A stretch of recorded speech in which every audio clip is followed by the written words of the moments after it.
And it's go time. Saludos y bienvenidos to everybody to the PGP podcast. Hey, everybody, Josh Tovar, proud principal of Memorial Pathway Academy in Garden Heights, the Garden, USA, on El Día de las Madres. Happy Mother's Day to all las mamás. Moreno, boom! Happy Mother's Day to you and everybody out there. Thank you for being here today.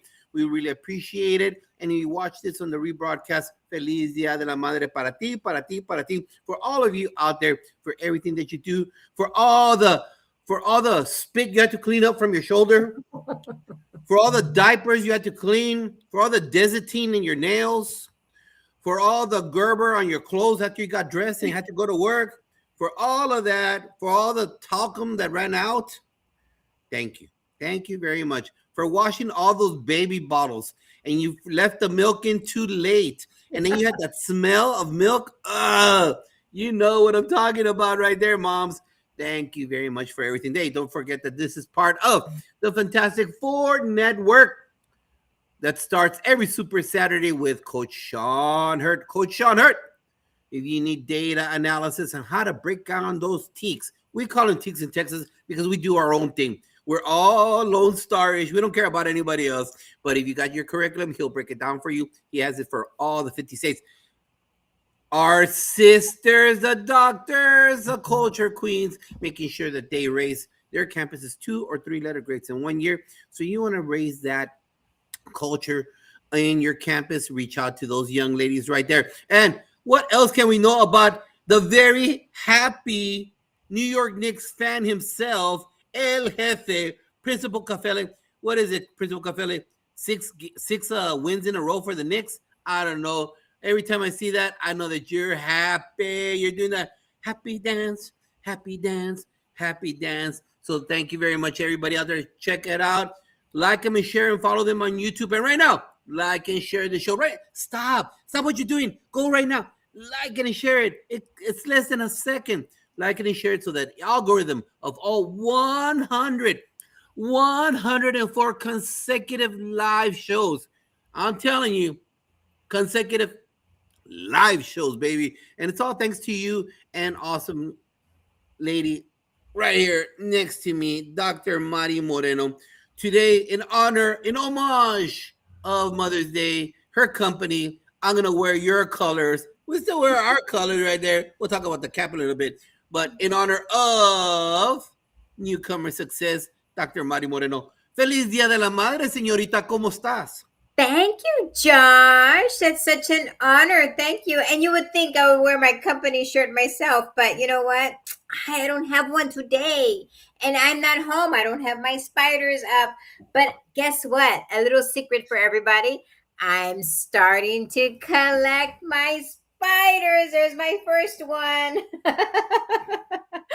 So I'm working on it. This is going to be my new little office now in the RGV. I'm here half the time, so might as well create a little space so that I can be at home. So that's my first spider that I have up there. And I will kind of fix my little office away from my office and in Houston. But Josh, again, I just want to make sure I let everybody know Happy Mother's Day. I want everybody to make sure that you hug your mom. You never know, man. I miss my mom. This is the 4th year that I don't have my mom with me this year. And it's really, really sad.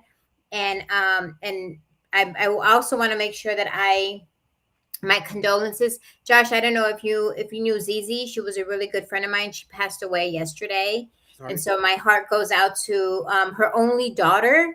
What a horrible, horrible way to lose a mom on Mother's Day weekend. So again, my condolences to the As4 family.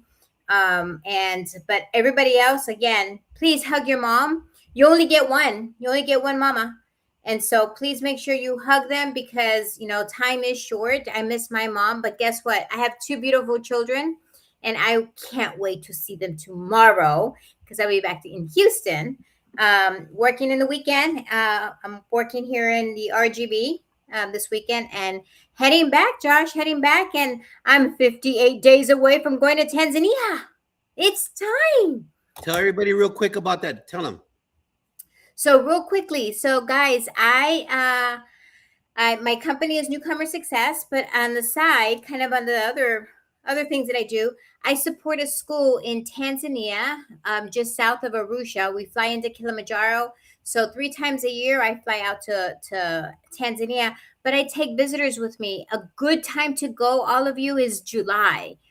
Because many of you finish summer school, and I know some of you, I have 2 teachers coming with me from a school district here in Houston. They got TIA money, Josh, TIA money. And guess what? They said, you know what? They're going to splurge and go out to Tanzania with me, just because they wanted to see who goes to Africa, is what they said. Who goes to Africa? And so, wonderful opportunity. You get to go to a school and support the teachers there. They're Maasai children. And so we'll spend some time there at the school, support the teachers. And then we go on a 3-day safari. Hear those clickers, that tribe that still clicks. They go.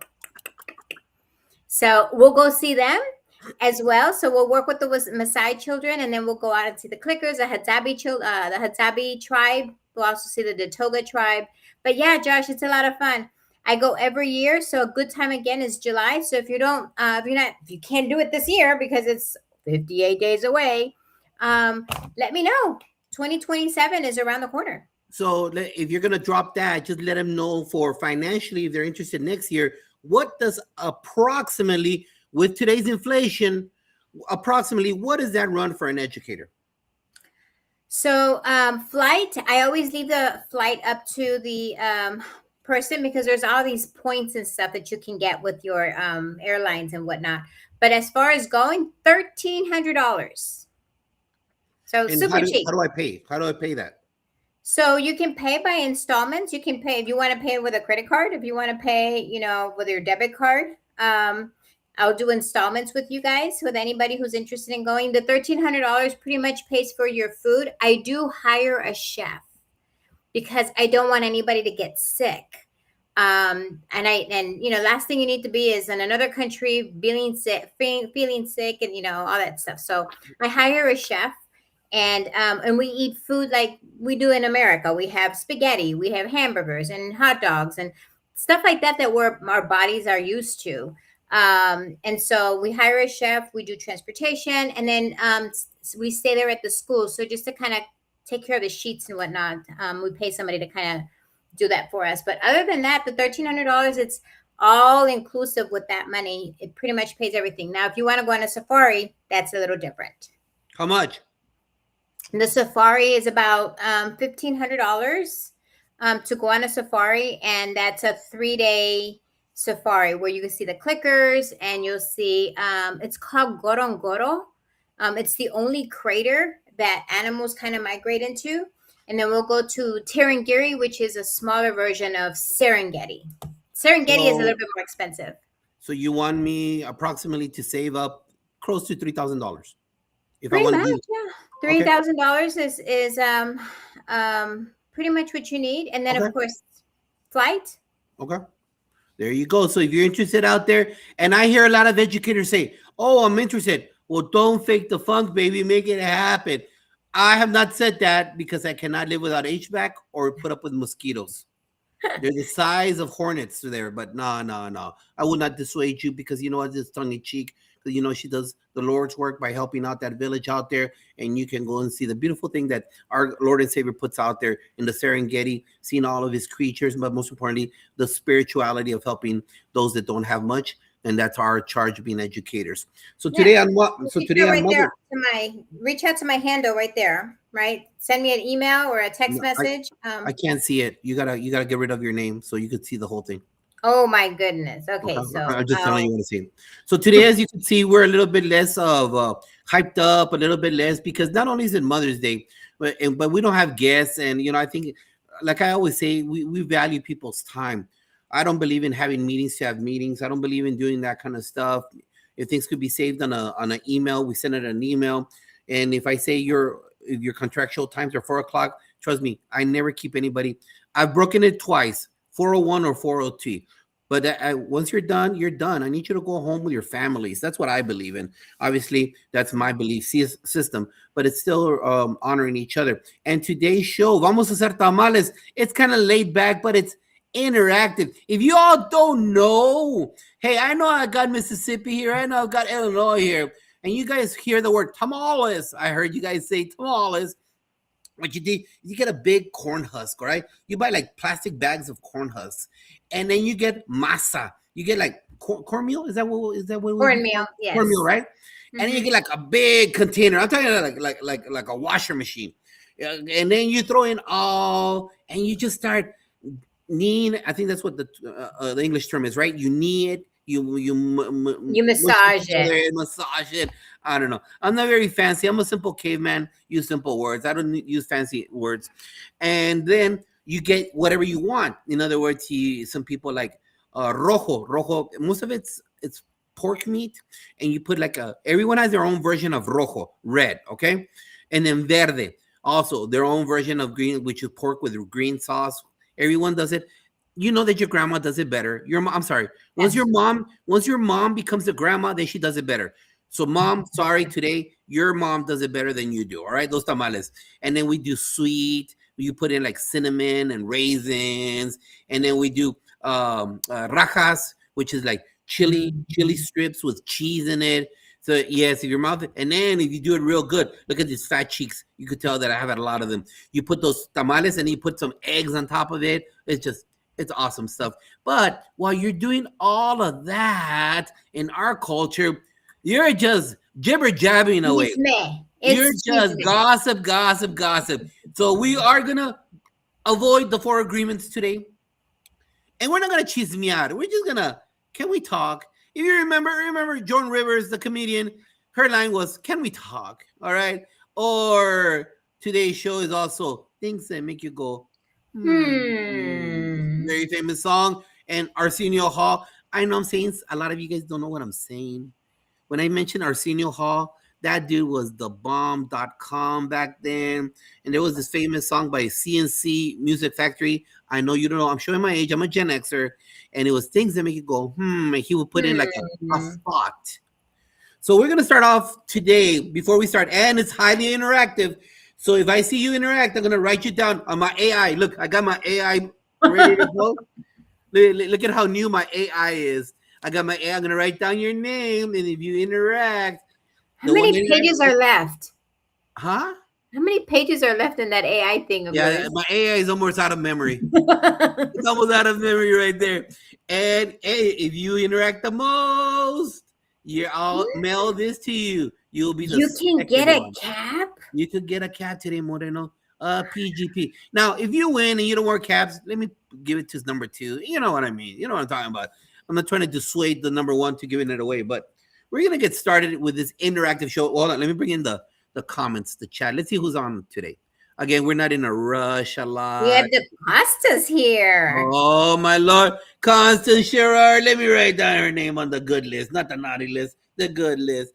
Constance Sherrard, always a faithful listener.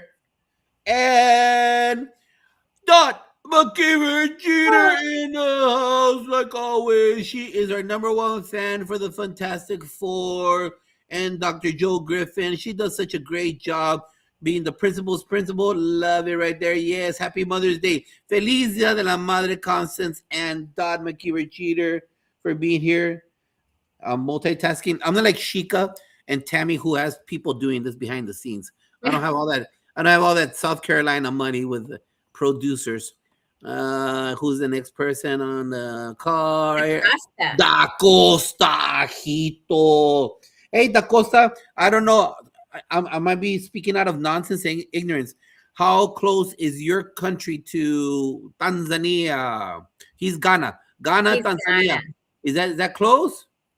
Ghana is on the other side of Africa. I think it's on the west coast. So Tanzania is on the east coast? No, Tanzania is on the east coast. Okay, so I know Ghana is on the west coast. That's where where the gold rush was. Being a history nerd, I know that.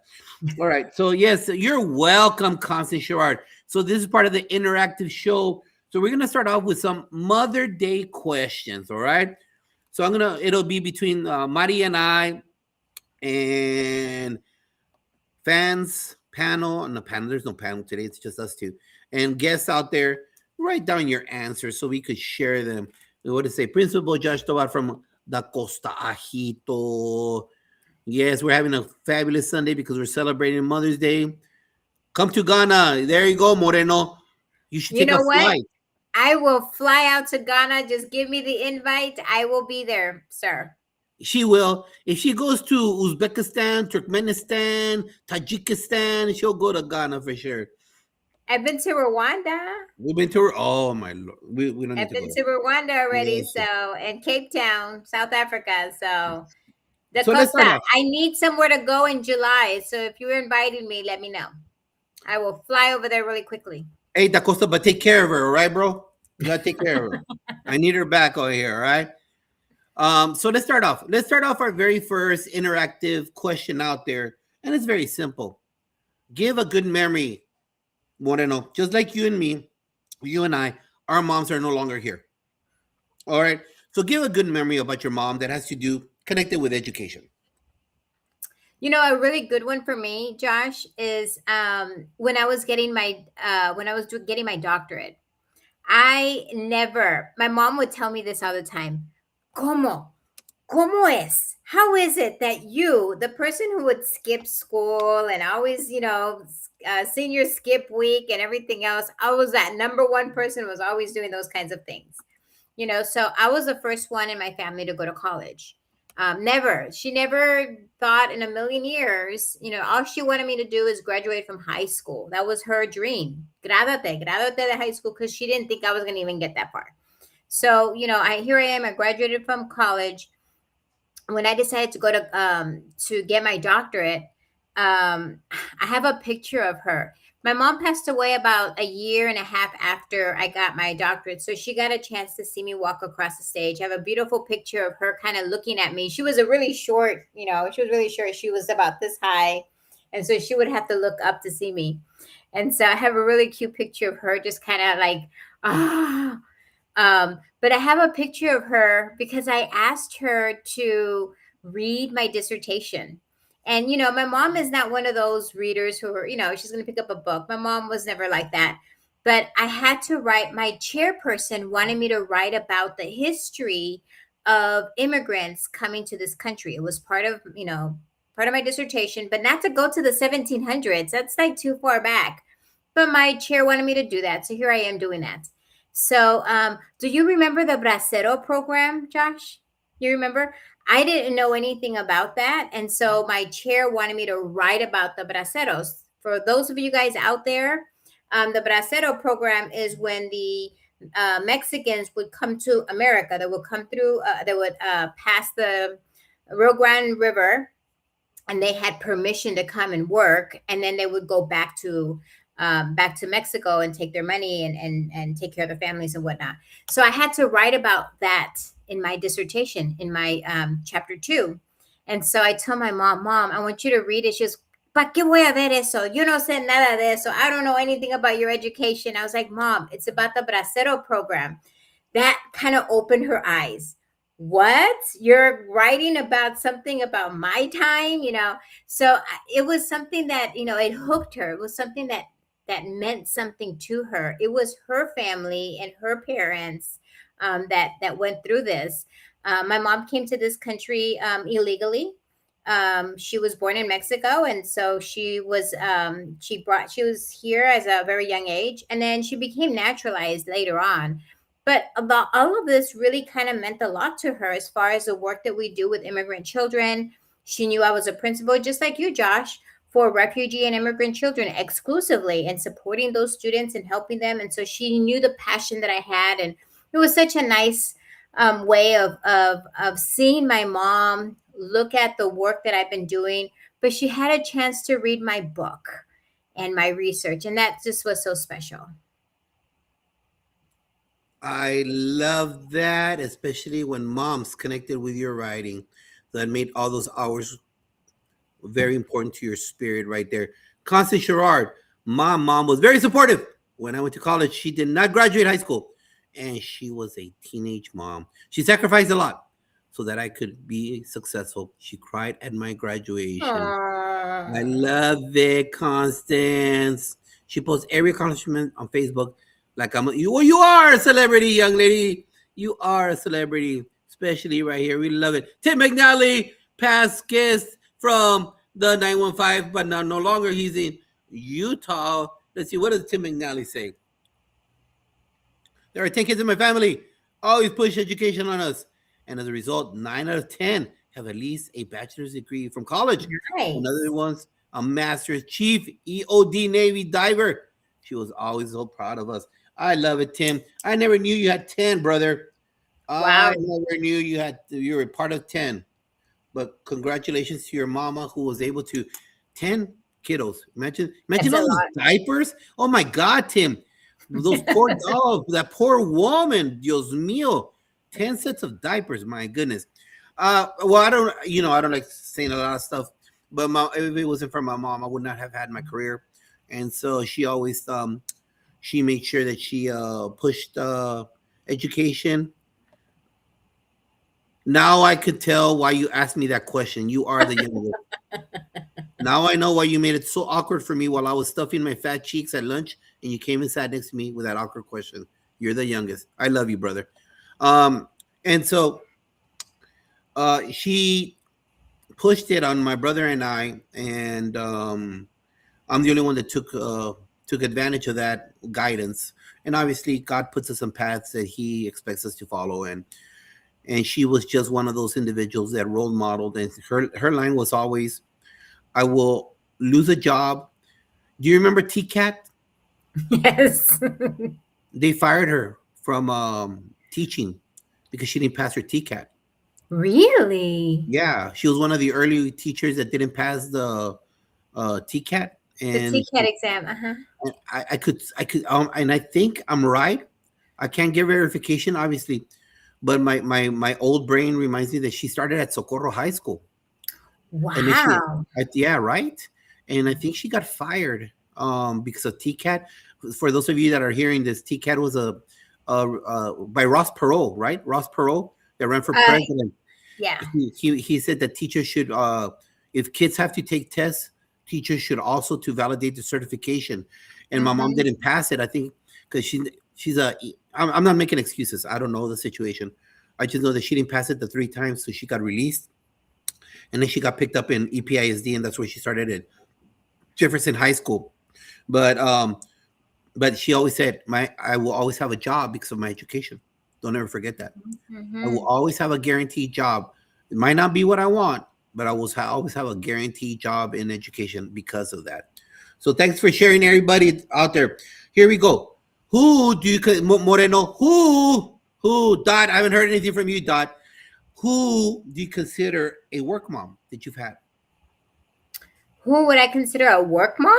Ever, yeah. You know, I kind of see work moms as somebody a little older, right, than me, because I kind of see, I always kind of had sisters and tias and comadres, those kind of people. But work moms, you kind of caught me off guard on that one, Josh. A ver, tú dime, I'm going to try and think of somebody, because a work mom, I've had a work husband. It's not Father's Day, dude. It's not Father's Day. I'll keep that story for Father's Day. All right, there you go. I think my work mom would be my number one mentor that saw something in me, Ms. Millie Williams. I've spoken about her as much as I can, because without Millie Williams, I'm not who I am. Without Millie Williams, I would, nothing wrong. What I'm about to say, some people take offense. Don't take offense. You choose to be offended. I'm not offending you. I would be in the same classroom teaching the same thing forever. She said that I needed to do more, that I had the potential to do more. And she changed the master schedule twice for me so that I could go to Sul State University and get my diploma. Let me repeat that again. She created an in-school suspension that we never had for me so that I could go to school. Wow. She did all that. She goes, "Coach, you need to go to school." And she would bring me catalogs from Sul State. And she would get on my case until that happened. And then, obviously, my mom passed away in 2017. And my last day at Socorro High School, 2019, They surprised me. I'm very stoic. I'm very at work. Josh has a work face, right? I'm totally different here in the podcast. And these all the kids were performing in front of me in the main atrium. Everyone was the mariachi were singing to me, saying goodbye. The dancers were dancing. It was like a big. I had hundreds and hundreds of kids on my last day there, and I would no, I'm not gonna break. No, soy hombre. I'm not gonna break. And then Daisy, our campus secretary, she snuck her out, dude. Oh, oh, mama. Oh. Oh. Yeah. That got me. That got me. I was in awe of what was happening. So I wasn't emotional. I was just like, wow, everyone. It took time to prepare this, right? And then they brought her out, and I'm looking at her, and she's looking at me with those "I'm proud of you" eyes. No, cállate. Shut the front door. Yeah, I like break right there. So that's my work mom, Millie Williams. Wow, wow. No, I'm trying to.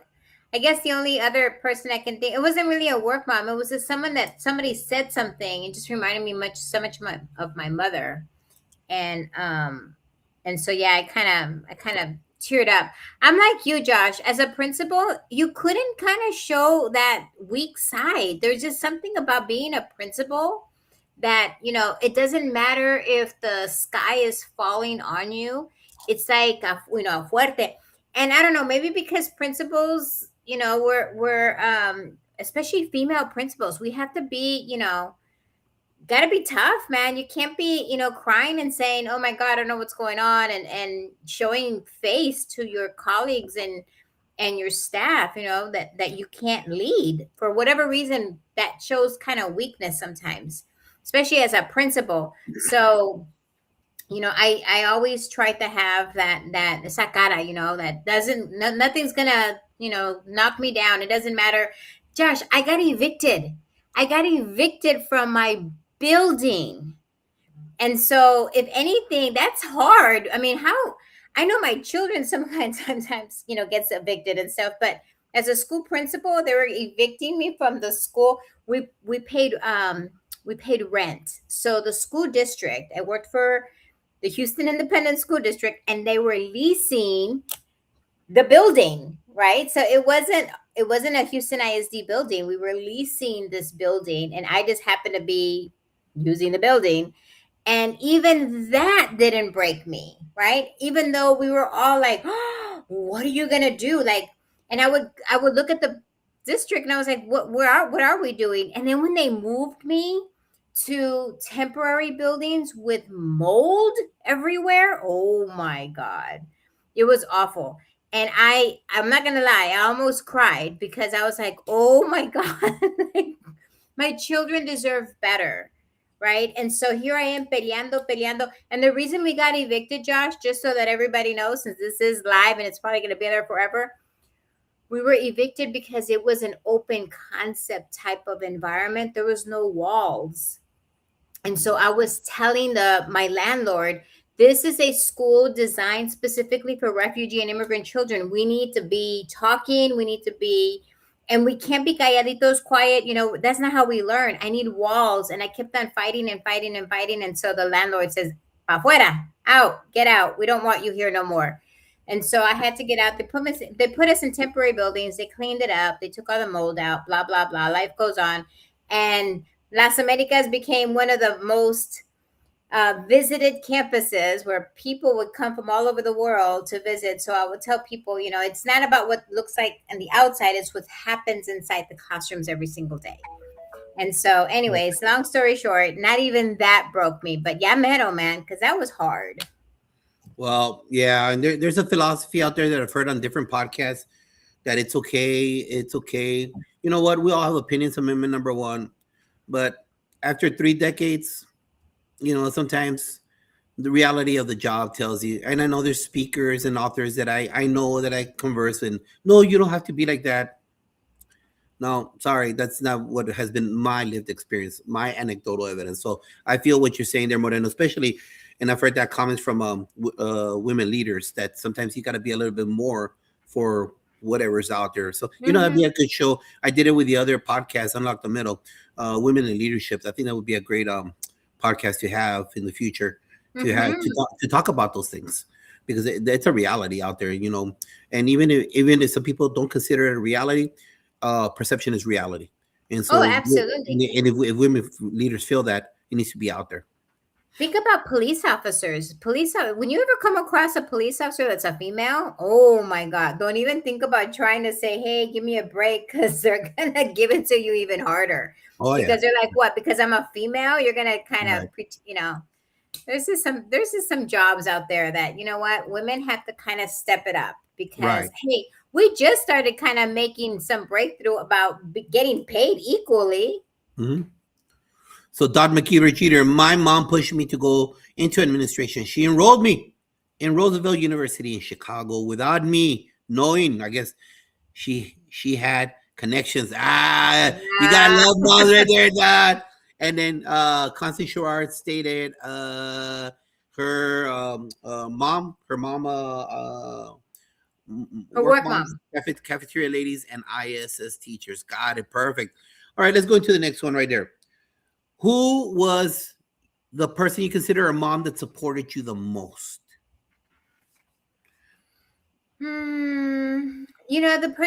Again, parents really took care of me. So I would have to kind of say that it wasn't really like a mom that got paid from a school district. I just had such wonderful parents that always were there to kind of take care of me and make sure I was okay. They would feed me. But then when things got tough, remember, I don't know if I've said this before, I may have. When when they tried to close Las Americas 7 times, because they felt like I was segregating kids, and they needed to be included with other schools. Again, all of this is kind of out the window, because Rice University, I'm so proud of the study, um, proved that the school that we built and the school that we created was outperforming other children. So we'll squash that. But a lot of my parents were always there when things got tough for me as a school principal. They were always kind of stepping up and talking to the school district, the superintendent, the school board members. And those are my parents that I would say they're my little feisty parents. You always talk about, Josh, that baseball mom, that cheerleading mom. I had parents like that were good for me to kind of help. Because I'll be honest with all of you guys out there. Sometimes our voices as principals is not loud enough. It's parents and the community that's their voices are much louder than the employees. And so when they go out and they speak, they listen, because at the end of the day, those are our customers. So true, agreed. My mom was in education field, and was a caterer on the side. Hey, there you go, getting the extra coins on the side there, Dad McKeever Jeter. Mom's was working very hard for you. Awesome. Well, I would like to say, to me, it was like a tie for two ladies that were supportive of me. Obviously, the first one would be, and again, this is not an age thing, all right? So the concept of the dialogue is not about an age thing. It's about, yeah, Dot. Yes, it is a hard question, of course, but that's why it's not easy being a mom. I hear, so that's why we ask hard questions on the PGP podcast. Um, and Dot, yeah, we'll take care of Dad when it's Dad's day, all right? Then we'll do mom when it's mom, all right? I'm just saying out there, right? We'll give Dad his props. So for me, I would say the person that supported me, two people that supported me the most. Obviously, I had a mom that I felt, Millie Williams, but two people that really guided me was Lynn Muscle. She was my first principal. My first AP job was at Eastwood Heights Elementary, and so she was the first one right there that opened. She could have said no. That school was running by itself. That school it's one of those traditional campuses that was always exemplary back in the old rating system, Mm-hmm. Mm-hmm. and you had the same established faculty that you really didn't. I mean, it ran by itself. Fifth grade ran it, sixth grade ran their hallway. It ran itself. It was Mm-hmm. a model campus, And so walking into that was a great experience for a novice person in my early 30s, becoming an AP with seasoned, established, exemplary educators. Talk about being very nervous Nice. that Yeah. you go in there, but you got people that are 40s, 50s that have been doing that job for years, and I had never been in elementary, and so that was a great learning experience for me. From one week, I was dealing with freshmen at Eastwood High School, a 6A school, like around 500 kids doing drugs, ditching, and everything. And then the following week, I'm dealing with kids breaking crayons. Kindergarten. I was just like, okay, oh, just talk about it. So they helped me ease on in. And the other person, and for sure, um, I can't rank people at all because they're all angels. Carmen Croce. Carmen Croce was area superintendent. As I've said it before in different podcasts that I've been interviewed and here on the show in the past, I was blackballed in my first district. I would never be allowed to become a principal in that district. And she opened up the door for me. She opened up the door for Wow. me in the neighboring district. She gave me the lowest rated campus to pick up, and because that's good But because she had faith in you. she had belief exactly as a mom. Obviously, she's not old. She's a little bit. We're colleagues, we're peers, but that Mhm. motherly intuition, that woman's intuition I hear so much about, that she allowed me that foot in the door to make sure that I proved Mhm. her right. I've always believed this. When someone hires you, you need to be loyal because they could have hired somebody else. Not only could they have hired somebody else, now that you're part of their group, in other words, their vision for the campus, you got to make them look good in their decision of hiring you, Absolutely. because a lot of people forget that, especially in education. In education, you forget that that person hired you, and then you change. You change your way of being against the person that hired you, and that's sad. That's sad that that happens a lot in our field. That educators turn their back on the people that hired and opened the door for them. And Mhm. you know what? In most fields, like professional field, you would have been fired for that. You would have been fired. But in this field, this is the only field that you could turn your back on people that hired you, had the belief in you. And I just want to take that moment to thank those two ladies for having that role model and motherly intuition of allowing me to serve a different role to help kids. Let me see. I can't. Constant Gerard, where's I your can't comment? say that I had one in particular. All It's right, all same. right, all right, all right. Kenyo Sessions from Oklahoma. Kenyo Sessions, good evening. Happy Mother's Day to you, Kenyo Sessions. All right, let me write her name down. Kenyo Sessions. Hopefully you join us on the first, Kenyo. Come down, break bread with us over here in the DFW. The next question is, um, which mom coached you as an educator? Did you have someone? Which mom? Obviously not your mom, but somebody that coached you.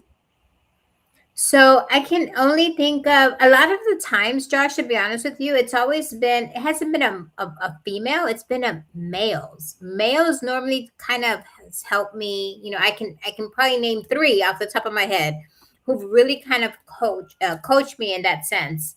But as far as a mom, I can probably tell you that it's one of the assistant principals that I had. I was very young. It was only my second year as an assistant principal, and I remember she was an AP a little longer than I have.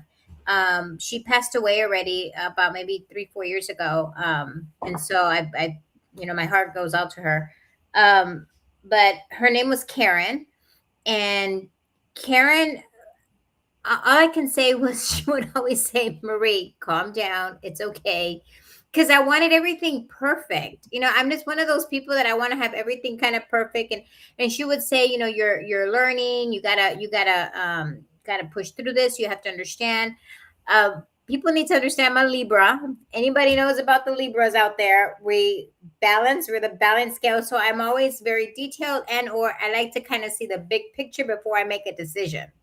And so, um, yeah, so Karen was she was an assistant principal a little longer than I have, and I remember it was I guess my first year as an assistant principal, and so she really coached me to kind of help me understand kind of the dynamics. She knew one day that I would become a principal of a school. She kind of saw it in me. She saw the leadership, but she wanted me to be not too hard on myself. I was a workaholic, and she was too, so we jived really well.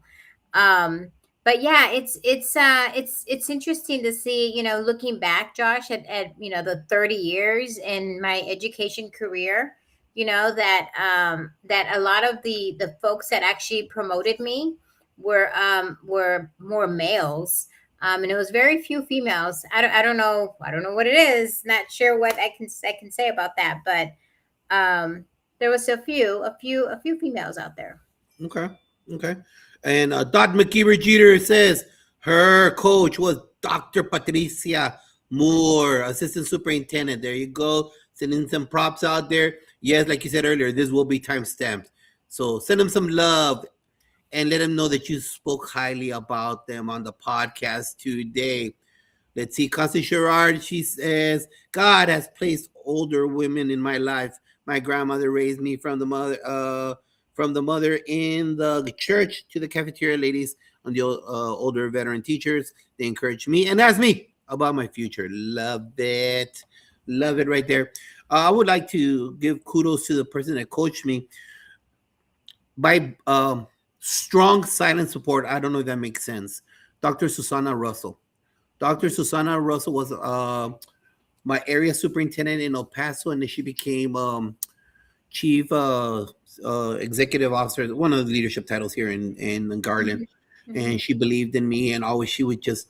I liked it because I love her because she would always talk to me like I need to be talked to. In other words, she knows my background as a Marine. She knows that I care about kids, and she knew how to have the conversations with me. Does that make sense? She had her tool chest was such a vast array of knowledge that I would see her then when we would go because she would always travel with I've always been in charge of athletics at all the schools I've been at. And we would always travel because she would go to the by district area, all the championships, right? So we would break bread a lot. And then I would hear her talk to coaches, to kids, and I'm like, knowledge. Her interactions with others and the way she was able to interact with me, that was knowledge. That was a great way of coaching. And then when everyone would leave, she was like, gosh darn it, Josh. She would take out that coach stuff, that Marine stuff, and I would love it. And that's much kudos to her. I love her and I care about her because, another person that believed in me. Mm-hmm. And then, it's things about this field that people do put obstacles in your way. They do. It's sad but true, as Metallica says. But in the end, things happen in life. So let's get into our Hacer Tamales. Those were a couple of questions in honoring our actual mothers, our mothers, and people that support us as mothers at work. So let's go with who's put a lot of comments. Oh, Constance just put one right there. So it's kind of like a tie right now. So since Dot is our number one cheerleader, Dot, pick between 1 and 17. 1 and 17, young lady. Come on, we're on borrowed time here. Give me a number. Between 1 and 17. We're waiting on you. So I wrote down some themes, some conversational sentences. Oh my goodness. I just want everybody to know that I don't know any of these questions. No, not at all. Dot. All right, Constance. Dot might be getting something to drink. Constance, give me a number between 1 and 17. 15. All right. 15. You're next, Constance. You're next. All right. I do or don't agree with Jerry Brooks that there is professional jealousy in education. I agree. Why? I agree there's professional jealousy. And a lot of it has to do with, I think I talked about this the other time, Josh. It's when you get too much attention from the principal, or then it's like, oh, they're the favorites, or they're the or you got promoted. You get promoted and they're like, you know what, she shouldn't have got promoted. There's just a bunch of haters out there. And so we have to be careful, because I tell people all the time, principals need, or get this one. I know you've done this one before, Josh. When principals don't want to release teachers to go to another campus, right? That to me right there is a hater too, right? You don't want to be here, so I'm not going to let you go, right? And I tell people this, our jobs as principals, we need to support others. We just need to support them. Why are we knocking people down, because they did X, Y, and Z?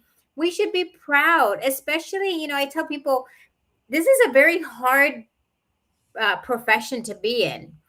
Being a principal, being anything in education is difficult because we work with children, we work in the people business. And I don't know any other profession out there that what you do affects my rating, right? It's not like I'm doing the work and they're gonna rate me. It's you have to perform so that I can get my props, right? So it's important for us to kind of lift everybody and support one another so that we can all win. So when you start saying all these bad things, and goes back to all those negative things that people say about teaching and the profession, it's like, come on, people. I mean, it's the profession that we all dreamed about doing. I loved being a teacher. I loved being a principal. And I wanted to make sure that I supported other leaders. I look back and I'm like, look, so and so and so, and I can name people that became principals after they were assistant principals with me. And now some of them are even directors and superintendents. And to me, it's like, that's wonderful. I never became superintendent, and I definitely am not upset at my other colleagues and friends who became superintendents because I didn't. That's just so unfair and so selfish of me to say those things. It is true. Principal Kafele, I was, yeah, exactly. I gave you props, Jefe. I said that you're like on a 6 game. I don't know if your Knicks won or lost right now, but I know the Knicks were on a 6 win streak. I don't know, they just lost, but I'm glad that you're here, Jefe, right now. We're doing the interactive show today, Jefe. So sending it out there.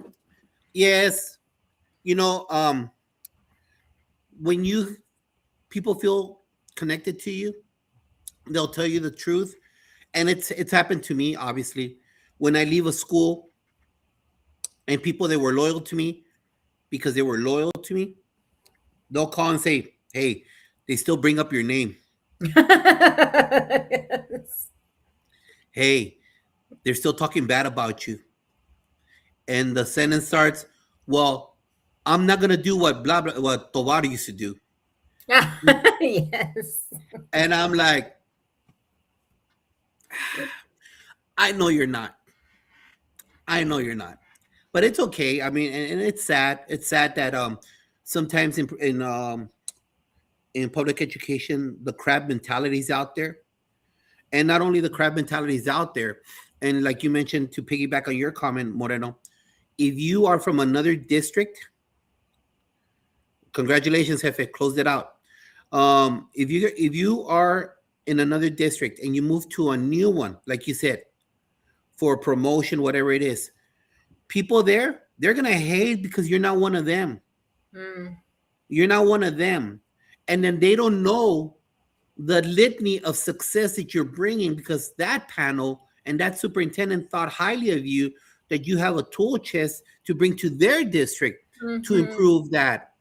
And so as people are moving from district to district right now, um as people are moving from one district to another one, they might not know the culture of how things happen, but you need to tie them in and find out because there's a reason why they're there. And it's always, people assume negative intent. Oh, that's because you're his boy. Oh, that's because you're his girl. Oh, that's because you know what? In the end, what are you bringing to the table? And get to know them because maybe they might teach you one or two things. And that's Yeah. what Jerry Brooks talks about, being able to learn from each other. And just because they come from the neighboring district, it does not mean that they're not as fitting to help kids. Because in the end, it's Alpha and Omega, A through Z, helping kids. And if you have the tool chest to help out kids and your colleagues in the room next to you or in the campus next to you, that's all that matters right there. Let's see what people are saying right now. Dot McKeever Cheater agrees. Principal Kafele is showing off that his Knicks. Yeah, hey, Jefe, I saw those stars now going to the games. They're all riding the bandwagon. From Tim, let's see what Tim says. Oh, yeah, I heard. Yeah. It's okay, Tim. Trust me. People send me videos of individuals recording my name. It's all right. It's all right. It makes me sleep well at night. That the shoes were a little bit big to fill. But let's go into Constance said number seven. Number seven. Number Let's see. seven. Number seven. We got 10 minutes. 10 minutes. 10 minutes. 10 minutes. Because we could get. And our next Hacer Tamales will be on July the 1st. That week that we transition. I don't know if you're in town or not. I don't know if you're with the hippopotamus or with somebody What else. day is this? June 1st? No, July 1st. July 1st. Yeah, I'll be with the hippopotamus already. Okay. What do you mean you transition? You're going back to a 4 o'clock? No. In other words, we're leaving one year to the other year. That's the dead week for most administrators. That first week of July. Yeah. Yes, Constance. I'm glad that you read that. All right, here we go. Constance Gerard. Here goes your question. All right. So I want to hear something from you, Constance. I do or do not agree with some. To be an administrator, you have to have never worked at that grade level. So if you're high school, you only have to have been high school. If you're middle school, only middle school. Elementary, only elementary. That you don't have the street cred to work at that grade level. I hope that clears it up a little bit better. It does. And I will tell you, I was a high school student. I mean, a high school teacher, and became a high school assistant principal. And then I went to early childhood. Yes. That's a fact, Jack. So going from a high school assistant principal down to early childhood, so pre-K 3, pre-K 4, and then I did have a kindergarten class, 2 classes of kinder. So, this is what I'll say about this. It's not that you have to be in teaching at that level. You have to be open-minded. I'll never forget. Her name was Miss Mata. I walked into Miss Mata's classroom. Here I am, the principal of the school, right? And I'm walking into her classroom to do an observation, and never worked in a pre-K classroom or pre-K school before. I had lots of questions, and her walkthrough was like, why are they always playing? And I've been here 5 times now, and I haven't seen them write their name. Like, when are they going to start writing? And so I would write all of these things down. And one thing I will tell you is you have to be approachable. You got to be approachable regardless of what level you're in. Because we're always learning, and things are changing so fast. And I remember Ms. Mata walking into my office, and she's saying, Miss Moreno, I was Miss Moreno back then. I wasn't a doctor yet. She was, Miss Moreno, can I talk to you? And I said, yes, absolutely. Come on in. She said, I want to talk to you about my observation. Long story short, she gave me a book. And she says, I want you to read. I want you to read about what it's like to be in an early childhood classroom. So I read, and I learned so much. I am actually a better person because she brought these things to me. And so I disagree that you don't have to be in that level to be a great leader. And so I learned so much. And because of the work that I did in early childhood, when I became a middle and a high school principal, that taught me, those years taught me, because it's a progression. You need to learn about, and working with newcomers. I mean, we have students that speak, Arabic and Swahili and Oromo and Nepali that are in middle and high school. And so a lot of those phonetics and those things helped me kind of build that. And I think sometimes that's where we miss the boat sometimes, when teachers and or administrators don't understand kind of the whole facet of education, that we need to kind of look at all levels. So I don't agree that you need to have that experience. You just have to have the mindset and the background or the wanting to learn about those areas so that you can become a better leader. Just like Constance Gerard says, I have a secondary background and served my first year as an elementary AP and pre-K coordinator. I've learned so much and have just had to buckle down and learn. Yes. And out of Oklahoma, Kenyel, yes, open-minded with growth mindset. I taught elementary and I am in middle school principal. I love it and I am experiencing success. Love it, Kenyel. And I know your social media is the bomb.com, Kenyel. I love seeing it right there. And to close this off, I think the most negativity that I've seen directed towards somebody are those high school people. High school people, and they look down on middle school and elementary. Now, just by time wise, I've been more at high school level than I used. My beginning career was all middle school, and then went to elementary, then back up to high school. Went back to the high school level, and it's just those comments that high school people make. Mm. Ah, they're elementary. That's so elementary. Well, yeah, if you knew how to teach, you could capture some of those strategies Yeah, absolutely. because your kids come in with learning gaps, and where's the foundation of education in elementary? Mm-hmm. So you cannot discredit. Oh, I don't do pencils and stickers. Well, maybe kids would stop ditching your class if you did. Yeah. Maybe, maybe because you know what, kids don't care how much you know until they know how much You you know how care. much you care. And if you're not doing something to connect with them, because you remember in elementary, kids run to school. When they come into middle school, kids run from school. So where is that transition? That loss of caring, that loss of connection. He's gonna be the principal at this school. He's never been in high school. What does he know about blah blah Mm-hmm. blah blah blah blah blah blah blah? And so it's sad because you know what? At that moment, that's when you really need more of the caring. There needs to be more caring, and people become very siloish in the high school level, and Mm-hmm. that's what creates schisms. And just to end my thought on this, and we go to the next question. Um, Even within programs, if you have a high school that has a magnet program, those people they will never accept someone that's not middle school or elementary because they're on a magnet. Imagine if you're an IB school and you bring in an elementary principal to become a high school principal. Woo! Shut the front door. No, no, Eso no no. se habla. No.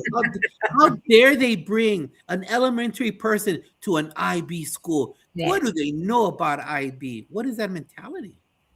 What is that mentality? Not giving anybody their their flowers for what they had. Obviously, they got past committees. Obviously, they got past the superintendent and their cabinet to approve them on that. So we got to rearrange our thinking, guys. We really do, because you know that due to the exodus in education, Mm-hmm. due to so many people rising up real quick in the chain of leadership, you guys got to make sure we support each other the most. Absolutely. Uh, I was both elementary principal and middle school principal. I wanted to experience high school before I retired, but I got you, Dot. All right, let's go. Tim, give me a number between 1 and 17. Come on, last question. Last question, Tim. Last question. Come on, Tim. Put down the fish. You're not fishing right now. It's Sunday. It's Mother's Day. Give me a number, Tim. Come on. Come on. I'm waiting. Ándale, Tim.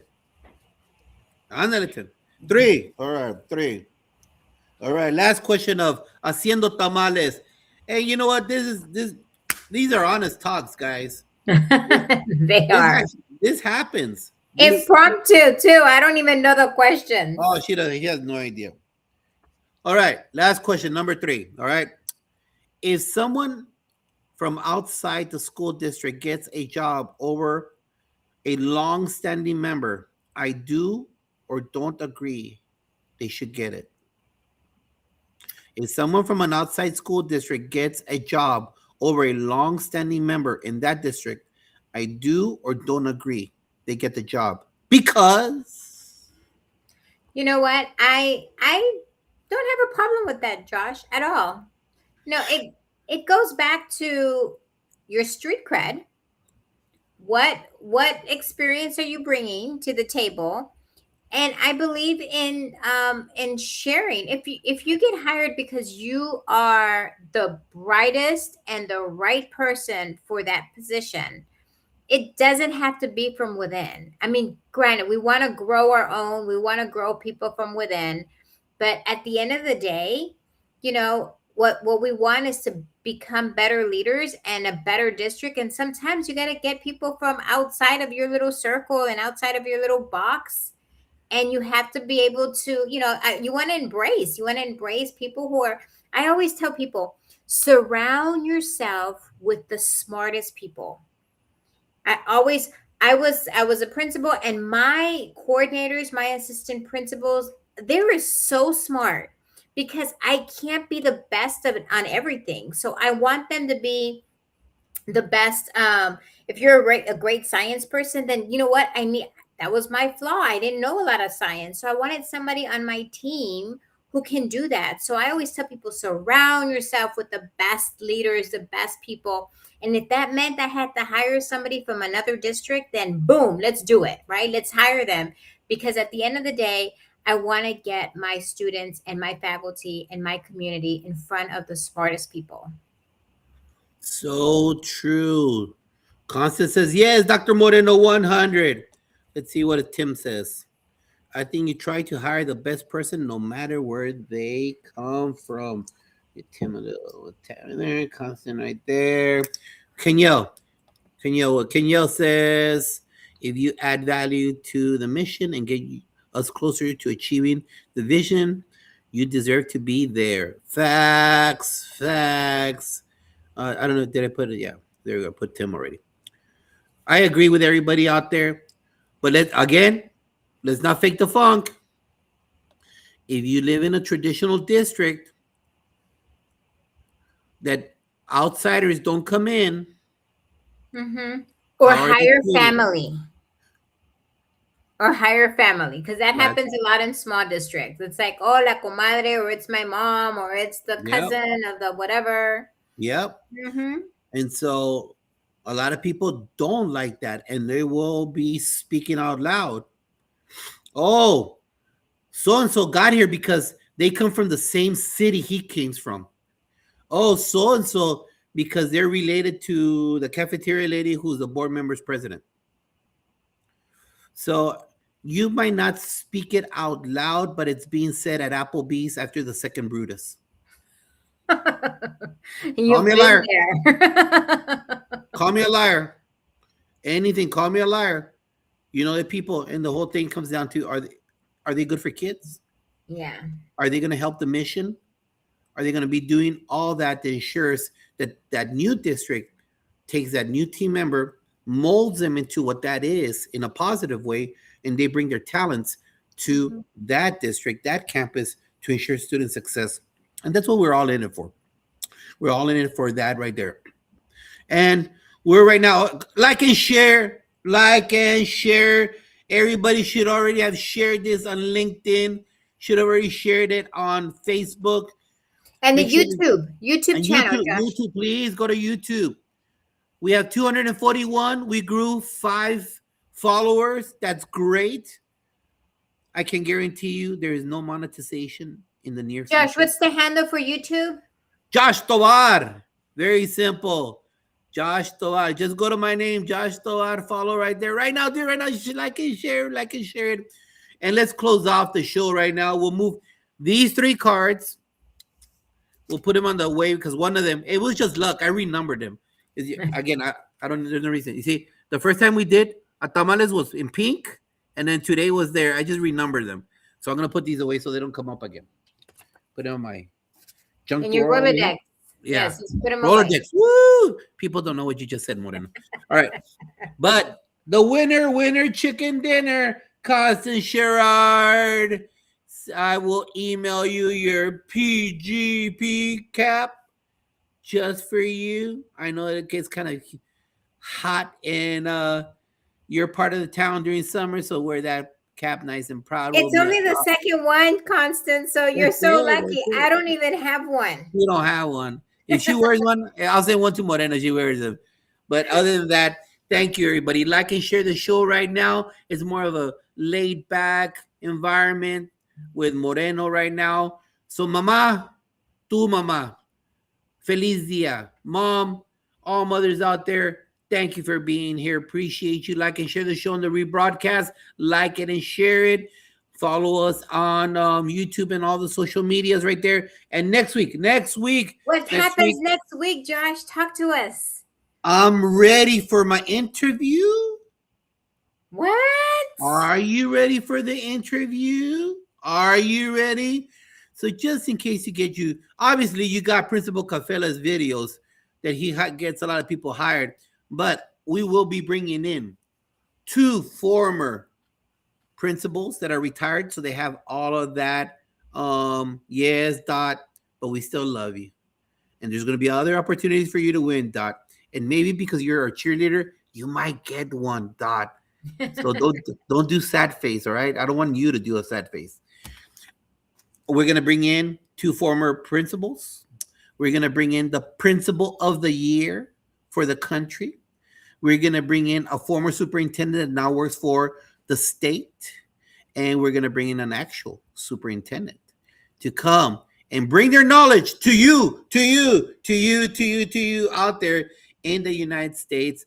If you're preparing for teaching positions, if you're preparing for assistant principal, for principal, whatever it might be, they will bring that knowledge to make sure that you are prepped for that new chair. And as I always tell everybody, be careful what you wish for. You might just get it. And once you get it, baby, ain't no crying in baseball. You better not be crying. Don't be complaining because you're wishing. Remember, right now, if you're crying, remember you prayed to God that you wanted that job. A couple of months ago, you prayed to God you wanted that job. You can't be complaining about it because you prayed to him and he gave you your wish. So now refocus, recalibrate, avoid all of the undercurrents, and make sure that you don't ever forget that you are in the best profession out there. The profession that creates all the other professions, education. We love you. Moreno, any closing thoughts? No, absolutely. I can't wait for next week. That's all I have to say. And guess what, Josh, are we doing this for Father's Day? I don't know. When is Father's Day? I don't know, June something. Yeah, no, June is booked. Sorry. We'll send some love real quick to dads. All I tell you out there before we get into, and I'll say it on Father's Day, hey guys, as Chris Rock used to say, save the big piece of chicken for dad. That's all. Save the big piece of chicken for dad. All right? So on Father's Day, if he wants to grill, but if not, save the big piece of chicken for him. Don't let anyone eat it. God bless you. Thank you very much. Like and share the show. Love you all. PGP Podcast, 105 straight shows live, and it'll continue next week. Blessings to you. Have a great rest Happy Mother's Day. Adios.